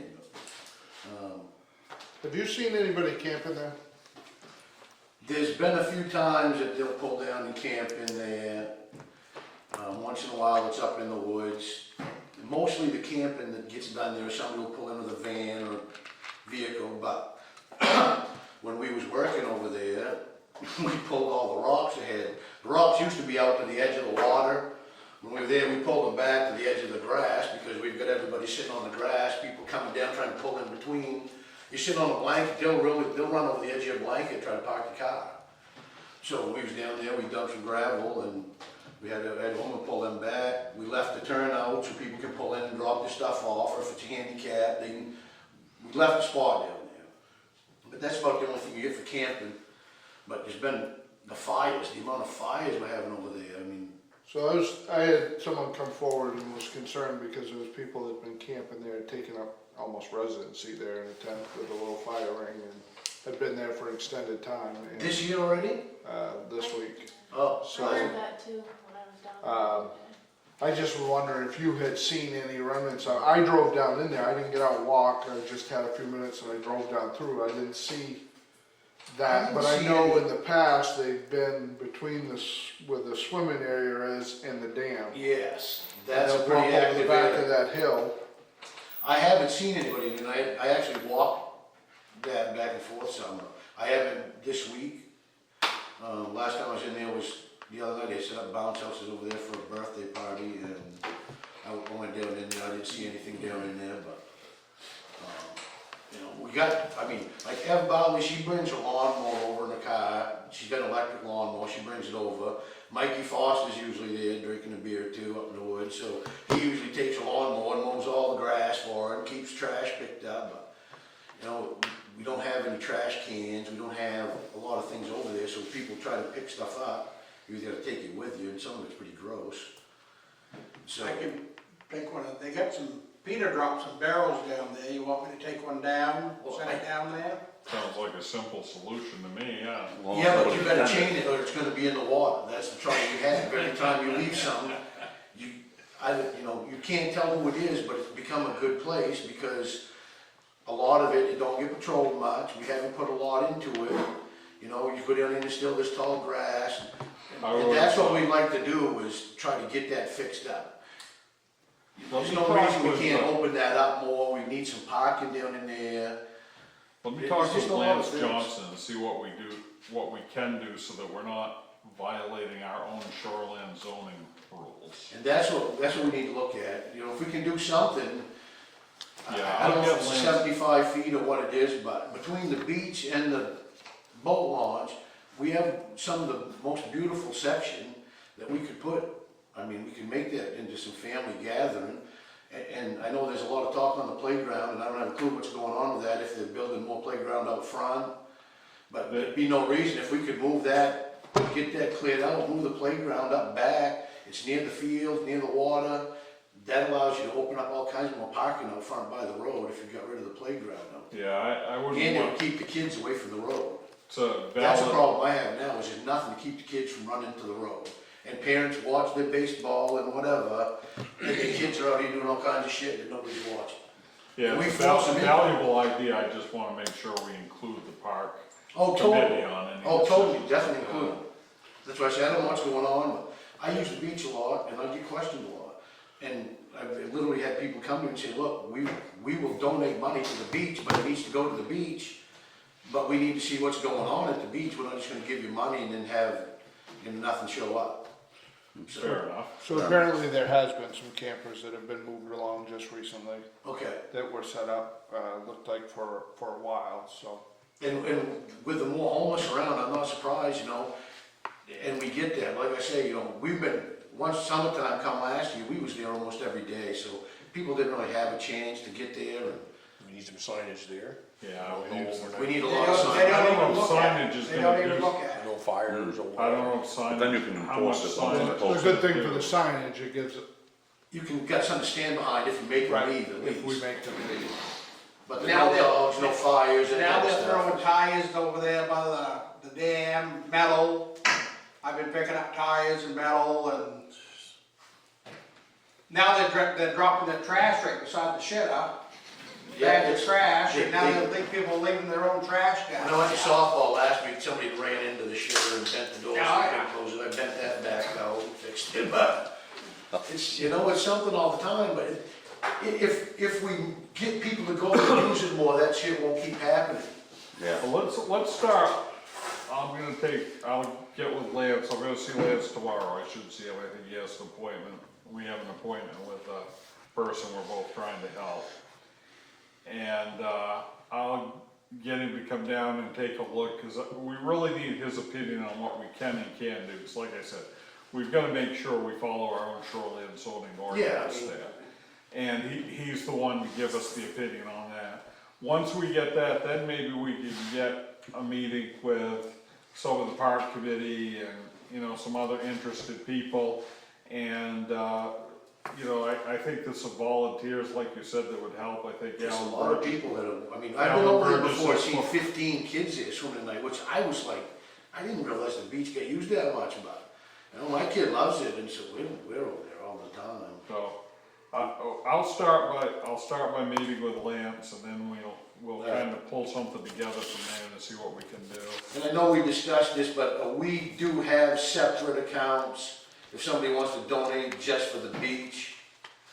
Is that something to do? Because they're like I'm gonna ask $100,000 I put into Michelle the if she can do the accounting on that, because yes, I think we can, but I don't wanna make sure I screw up her bookkeeping, so I'll let But her it make come in on the park, I can right? put it under the park title, but it will be beach repair or beach, Cause I don't wanna discourage them from donating the money, so they don't change their mind. just like, the playground, they have a separate line for Okay. donations and whatnot, and, nope, I can make you a separate line. Because I told them I'm willing to raffle off a weekend bounce house rental and stuff like that to raise money for the beach. I mean, that's, you know, Yeah, we no, do but whatever we yeah. need to do to raise money, it's not a big deal, but. All right, We'll work on it. we got a plan. Alright, sweet, appreciate that. Thanks, Jeff. Thank Not you, walking Jeff. there right now. See it. All right, moving on, special event catering permit. This permit would allow the Two Nights Brewing Company to have a beer tent at the Two Nights Festival, July 11th. I think we missed one. You did, it's just the Oh, I tax did, I bills. missed one. Tax bills this morning went out. So, Yeah, that was just an informational. yep, So I'll just read what Michelle has written. Let's back up, 2026 tax bills. The tax bills have been sent out. We have a 2% discount through the month of July. August has no discount and interest begins September 1st. Just as an informational. The recording's still going. Yep. Did it die? It's still, no, it's still kicking. Okay, now moving on, special event catering permit, the 2 nights. It doesn't require a signature, I think it just requires a motion to allow them to set up there, am I correct? yep, and then tomorrow morning what I will do is go in and you have to do it all online and put in the date of the meeting and who voted, and it's approved. Okay. And this is just an application with the state of Maine Yep, for them to do a remote vend. it's an extension of their catering permit. Okay, so we need a motion. Oh, I make a motion that we accept the application from Two Nights Brewing. Okay. And I'd second that motion. Any further discussion? Does anybody have anything on it? Okay, and a vote? Okay, it's unanimous.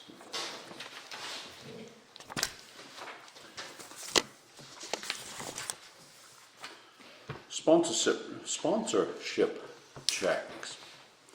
The Beautification and Events Committee had a sponsorship for the festival of $250 from Heron Brothers Meat Market, and the second one from Guilford Motor Company. I was gonna say, my updated agenda didn't take place, cause I Yeah. updated just before we came over, so, It's okay. yeah, Guilford Motor also donated. But we wanna make sure we take their money. So, basically we need a motion to accept the gift for the festival. Motion to accept the gifts for the festival. I know it's a gift, Jeff, but technically you probably shouldn't vote on this one. On the sec- on I the will. second I second it. I will abstain. We have a motion and a second, and I will abstain. Any further discussion? And a vote. Okay, the gifts are accepted.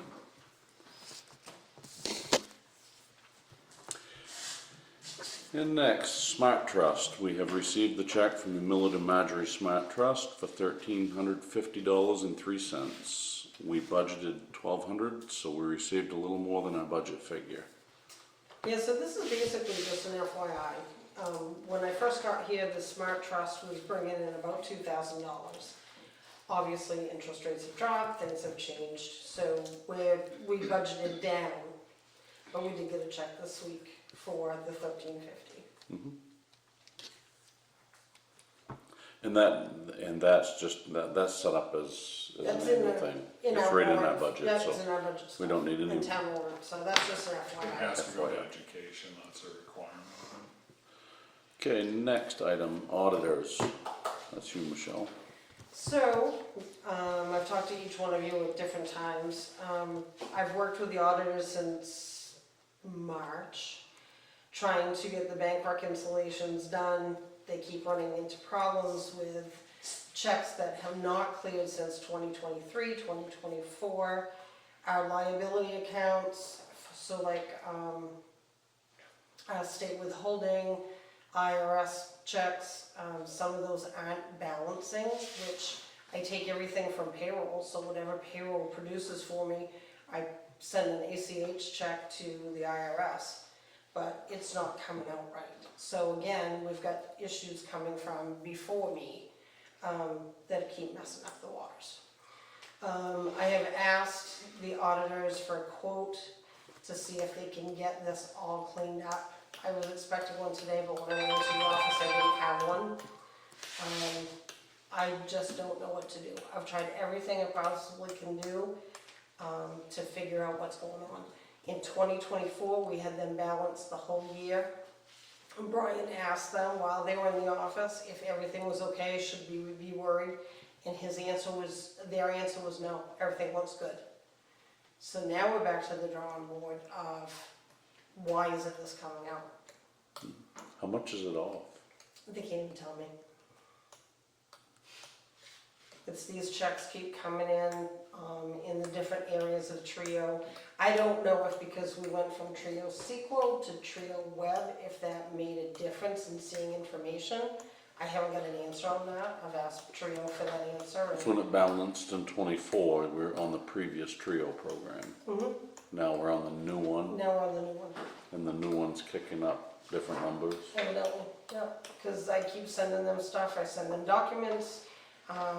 They actually can come on with the two screens that I have in the office. I can put them on and I can open stuff on my second screen so they can see it. And they have me digging for stuff and looking for different reports, they produce reports, and they just, I've looked at it with Michelle, Angie from Androscoggin has Yes. looked at it. None of us can figure out, it's just stuff, it just makes no sense. Angie couldn't help me. And she stayed about 2 hours in the office and we had no luck. She goes, I don't know how to do it. So basically, we see if the auditors can figure it out for us, and if they can't, we either need to do some sort of a reset, or Like a We forced look at- reconcile. Yeah. we look into whether this board would feel it would be worth the expense of having a forensic accountant go back and look at the books before we took over things here, to see if something got missed or something. My gut tells me from mine and Michelle's conversation that previous Trio versus current Trio, something is categorized different, or there's, That's probably that's the what it most logical, appears like. that's probably the Yeah. most logical assumption to make, but we need to know that. if we knew we were off by like $30 or something, then it wouldn't be worth the effort to go find it. Right. The problem is, we don't know how much money we're off by. So we probably ought to have answers, because as was been pointed out, and we've talked about many times sitting here, it's our money, but it isn't our money, it's everybody's money. So we have a responsibility to make sure that, so I. If we knew what that dollar amount was, it would make the decision easier, but we don't. Right, They would, and they would come up and spend 2 full days with me, and look at, so I could pick up the data and give them records and stuff. I can produce 2024 fairly easy, 2023 is almost impossible to pull. It's in the pod, but I don't know where it is. So is New Trio looking back before 2024? Is it It's taking supposed to every, have everything, so it's looking at everything the previous Trio had all the way back as far as, as far as we can go. And like I said, the bank statements, normally if you budget in a system, you do the check reconciliation in that system. They've been doing it by hand. And this bank statement, the last bank statement was 2014, that was entered into the system. So I went back just to double check, and that date is still the same. That hasn't changed. But none of the checks have come out, none of the deposits, nothing's been cleared in the system itself. So you have to do it by hand. And I recently had other towns asking each other on listserv, how do they do the check reconciliation? And Lemoyne actually sent a template to use from their auditor, which was Mindy Sear. And I've tried to use that. And I can come down to $4,000 that I'm off in 1 month. but I can't figure out where or why. Everything else matches. I go with my bank statement, everything else matches, but I'm 4,000 off. And a checkbook, it shouldn't be that hard because it starts at 70,000, it ends at 70,000.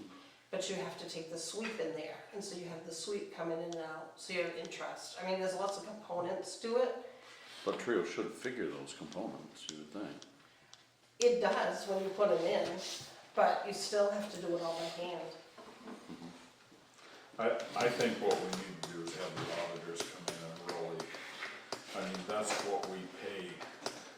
We have a contract with these people, that's what we paid them for. I mean, Right. yes, we may have to pay them extra, but as long as it's not an exorbitant amount, which I don't think it's going to be. I don't remember honestly what they charged us for 2024. But I think we have to have, an answer to this I question. do too.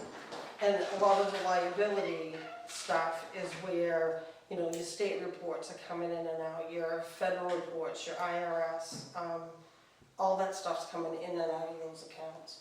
And those aren't balancing either. So we need to follow it.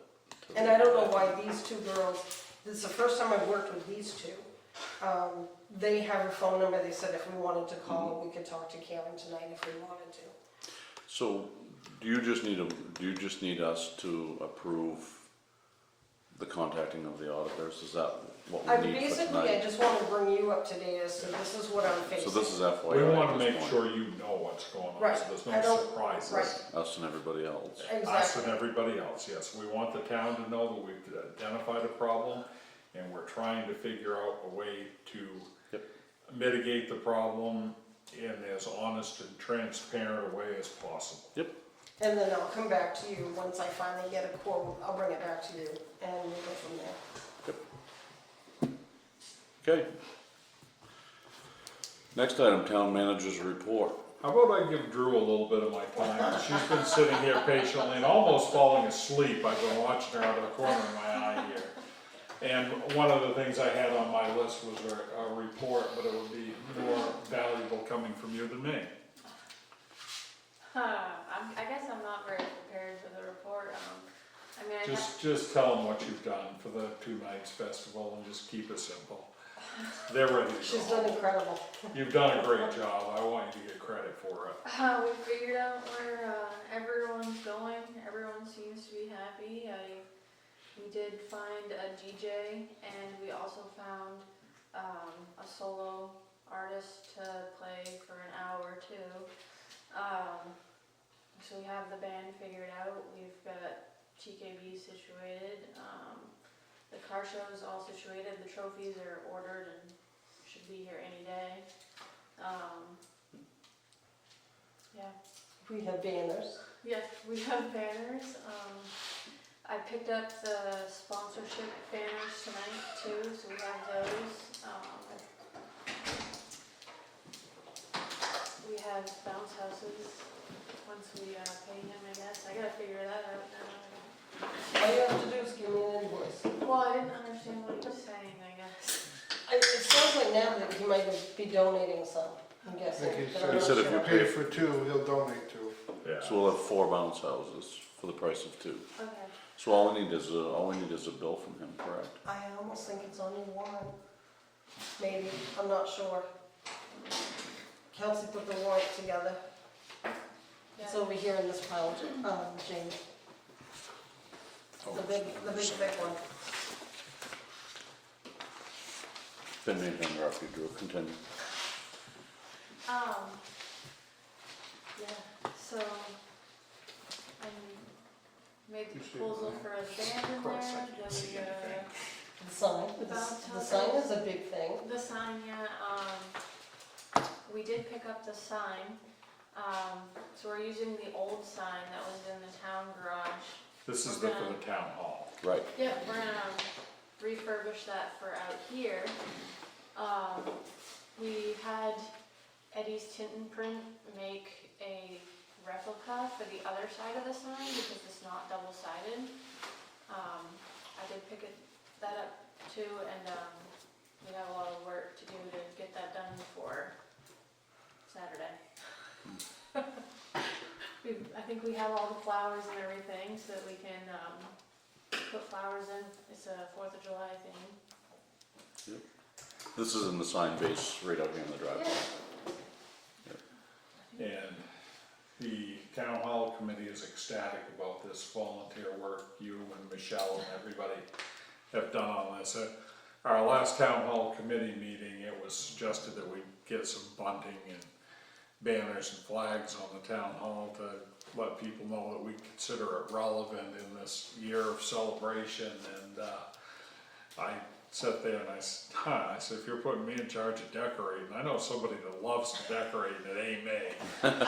So I went in and handed this to Michelle, and between Michelle and Drew, they had this figured out, and Kelsey and jumped. Kelsey, Yeah. and I mean, they did a great job, And then they just I took it know- and ran with it. Yeah, and I met with, Matt, and he and the guys got him up on the building very cautiously on those steps. Yep. And in the process, we noticed that the cover that we had done on one of the windows is open again, so I'll get Rick to make a piece of wood, a wood to fit that, so that it's covered up and we don't have pigeons in there. So the bottom line, we'll publicly acknowledge that Drew and her committee are doing a phenomenal job for the town of Sangerville. Yep. I agree. Moving on to my report, because like I said, I know people are ready to get out of here.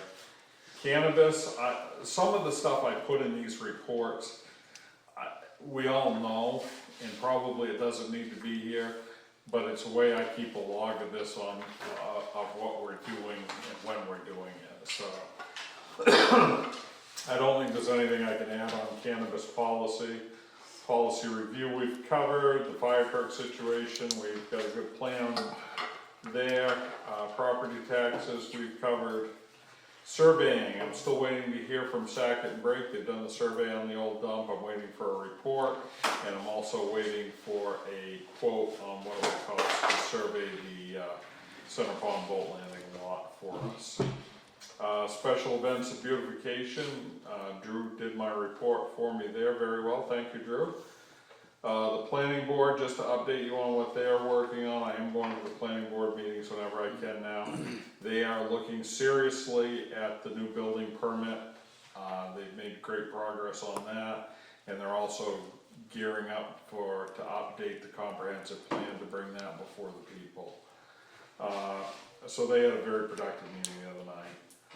Town Hall project, Town Hall Committee and Historical Society got together here on the 23rd, and it was really good. They've really kind of come together as one group now. Most of the people on the committee have joined the Historical Society. All the fundraising is going to go through the Historical Society so that nobody can claim we've got any tax money going into a match grant in the future. We've kind of left with a task list. Diane McCarthy Clark is going to be writing an article for the 125th anniversary of the town hall to get some public awareness out there about it and try to get that into different forms of media. Melissa Getchell has put together a Facebook page within the Historical Society specifically for the town hall renovation. They're putting together a GoFundMe site, the Historical Society is, that's Bodo, that's one of the people that bought, he and his wife bought Diane and Dick's place.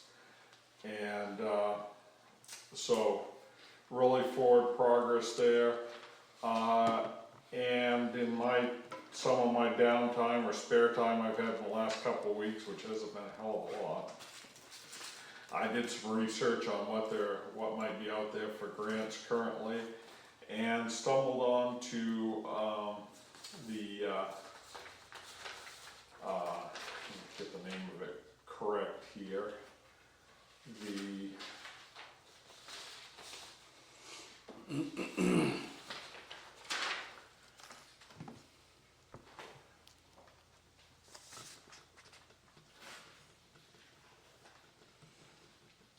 Morton Kelly Charitable Trust, that's it. They are a nonprofit out of southern Maine. I have been in contact with their grant administrator by email, and she has advised me that our project is well within what they typically fund.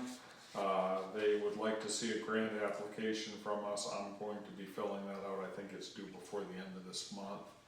And so I'm gonna be filling that out and submitting and asking for $20,000 towards our goals at the town hall for this. Now, that could go directly into our match fund account as a, That's what I hope, and I basically explained the situation to her, and, you know, she certainly empathized with the situation. This person that manages this grant administrator, she's from Freedom, and she's a select board member in Freedom, so she gets the whole small town concept, so she seems to really be in touch with everything we're trying to do. So I have high hopes, and of course they said there's no guarantee. right. There never is, but they, other than the fact that they would guarantee they'd take an honest look and help us if they could, type of thing. So, again, we're just gonna continue forward with all of that. And my page is mixed up, but I think that pretty much brings me through everything we need to sit here and cover. Road Commissioner report, Flanders Hill prep work will be completed tomorrow. We've replaced culverts, we've taken care of the big rock, and we've done some ditching, and we're gonna be adding a little bit of gravel, and that's gonna be ready. I'm gonna contact Pike tomorrow and say, give us a little bit of heads up so I can let people know, but come pave it as soon as you're able to. Thomas Road, we're gonna be doing some work on that this month, probably middle of the month. Fairly small project there. A little bit of ditching, one culvert replacement and some gravel.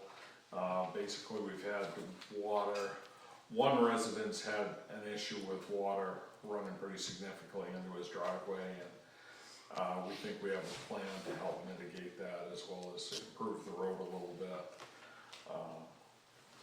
And other residents on the road have expressed appreciation that we're willing to do that.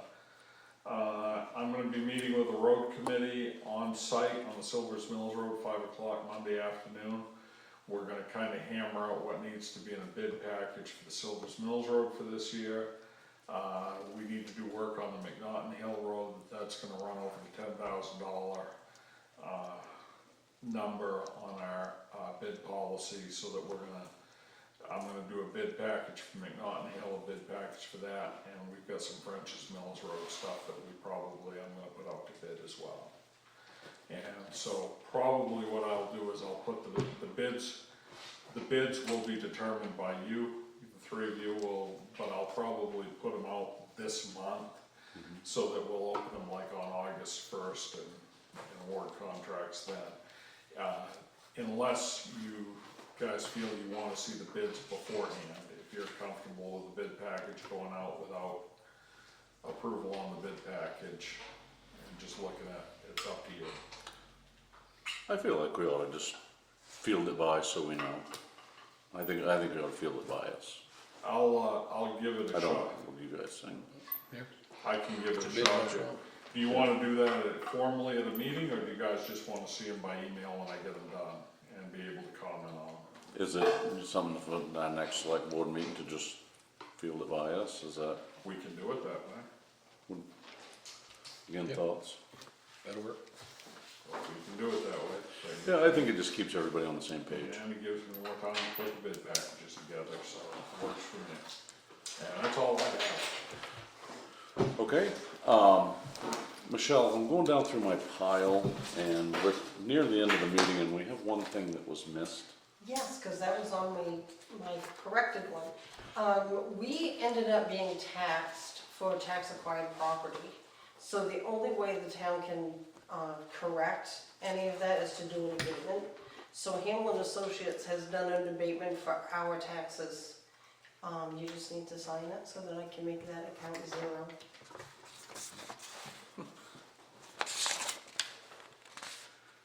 So this was a tax acquired property? Yeah, that's the one that we own down by the golf road, the little brown building. Oh, gotcha, That gotcha, one, gotcha, that yep. piece, we Yep. got a tax bill on it. So we need discovered to- it when we need to stuffed list tax that, bills. actually.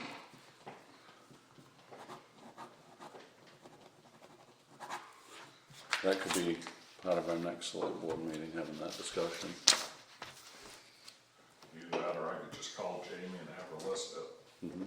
But it's up to you guys. Cause that's ultimately what we're gonna do. Right. No, we've got it on the table right now. Yeah, sure. We've got it on the table right now, so we might as well discuss it right out. Yeah, I don't even know that, as town manager, you need a motion to do that, do you? I don't know if we necessarily need one, but it goes back to that whole, you know, just because I can do it, doesn't mean I want to do it. Right. Kinda like, you don't wanna spend commit $500,000 of the town's money without the legislative body, so. Where it's right here, we're discussing it, it doesn't hurt to have a motion and a vote, and that way I have clear direction and it's in the record. So I make a motion, we authorize Brian to list the tax acquired property at the end of the golf road. I second that. Any further discussion on it? And a vote? Yeah, that's Good done. enough, we'll make sure that happens. Okay, next item, select board concerns. Good. All good. We're good. Next item, revisit past projects, discussions and updates, which we've done some of tonight. The complaint policy has been pushed through. Any other discussion on that topic? The only thing that's really outstanding, Lance and I are meeting with the person, are supposed to meet with the homeowner tomorrow on that grant on the townhouse road by you to see if we can get a DEP funds to help them with the leach field. So that's kinda out there, and like I said, we're supposed to be meeting with her tomorrow. And I haven't heard anything from the lawyers on the kinda two pending legal issues we've got out there, the Route 23 property or the South Sangerville Grange Road, nothing updated on either of those. Other than that, I can't think of anything we've got outstanding. Where are we at with Troy Nesbitt? That was the one I just mentioned, I haven't heard anything. So I don't know, Mike. The last I knew, he still had his tenants in there, was unable to evict them. He's unable to evict him? He's been unable to evict I don't them. believe he's done anything to try. Reference to the discussion I had with him, so Okay. I think we need to move that along. I'll talk with Lance tomorrow and see where we are on that, and if we need to, I'll contact Rutland Winchell who's handling that for us. Yep, and you'll email us an update. We'll be Yes. fine. Everything that comes from a lawyer, I send right out to you guys just as soon as I get it. Yep. I think we need to move it along so that we're not getting into fall and colder weather, so move along and get it dealt with, is my feeling. Okay, so you're gonna make that contact, Brian, and Yes. and notify us where you're at, and then we can make a decision where to move with it. Yes. Okay. Executive session, there is none. Make a motion to adjourn. I second that motion.